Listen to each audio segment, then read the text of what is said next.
4 শতাব্দীর বেশি সময়ের পুরনো শহর নিউ ইয়র্কে প্রথমবারের মতো মুসলিম মেয়র হিসেবে নির্বাচিত হয়ে ইতিহাস গড়েন আফ্রিকান বংশোদ্ভূত জোহরান মামদানি। একই সঙ্গে তিনি হন বিগত 1 শতাব্দীর সর্বকনিষ্ঠ এবং দাড়িওয়ালা মেয়র। তার এই জয়ে অসামান্য অবদান ছিল নিউ ইয়র্কের বাংলাদেশি কমিউনিটির। চলতি বছরের জুন মাসে মেয়র নির্বাচনের দৌড়ে প্রতিদ্বন্দ্বিতা করার জন্য ডেমোক্রেটিক প্রাইমারিতে জয়লাভ করেন জোহরান মামদানি। তখন এভাবেই বাংলাদেশি আন্টিদের প্রতি কৃতজ্ঞতা জানান মামদানি। গত মঙ্গলবার ইতিহাস গড়ে নিউ ইয়র্কের মেয়র নির্বাচিত হওয়ার পর মামদানির জয়ের পেছনে অবদান রাখা আন্টিদের মধ্যে যিনি অসামান্য ভূমিকা রেখেছেন তার পরিচয় সামনে আসে।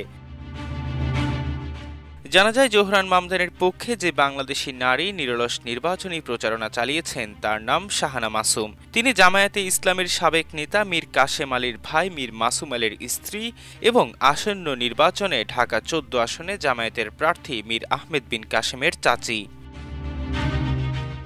নির্বাচনে মামদানির বিজয় ঘোষণার ঠিক পূর্ব মুহূর্তে অনুভূতি ব্যক্ত করতে যেয়ে এক সাক্ষাৎকারে শাহানা মাসুম জানান, 2014 কি 15 সাল থেকে জোহরানের সঙ্গে শাহানার পরিচয়। তখন হয়তো জোহরান কলেজ শেষ করেছে। সে সময় জোহরান তাকে কখনো সিস্টার শাহানা অথবা আন্টি শাহানা বলে ডাকত। তাই ডেমোক্রেটিক প্রাইমারিতে যখন মামদানি প্রার্থিত করার দৌড়ে জয়লাভ করেন, তখন বাংলাদেশি আন্টির প্রতি কৃতজ্ঞতা জানানোতে আবেগে আপ্লুত হয়ে পড়েন শাহানা মাসুম। শাহানা জানান, এই স্বীকৃতি শুধু তার একার নয়, এটা তাকে একা দেয়া হলে অন্যদের প্রতি অবিচার করা হবে। শাহানা জানান, নিউ ইয়র্কের সকলেই সেখানে স্থায়ী হওয়ার কথা চিন্তা করেন। তারা কখনো বাংলাদেশে আসবেন কিনা এমন চিন্তাও করেন না। এ সময় নিউ ইয়র্কে হিজাব পরিহিত নারীদের অনিরাপত্তা ও তাদের উপর সন্ত্রাসী আক্রমণের উদাহরণও তুলে ধরেন।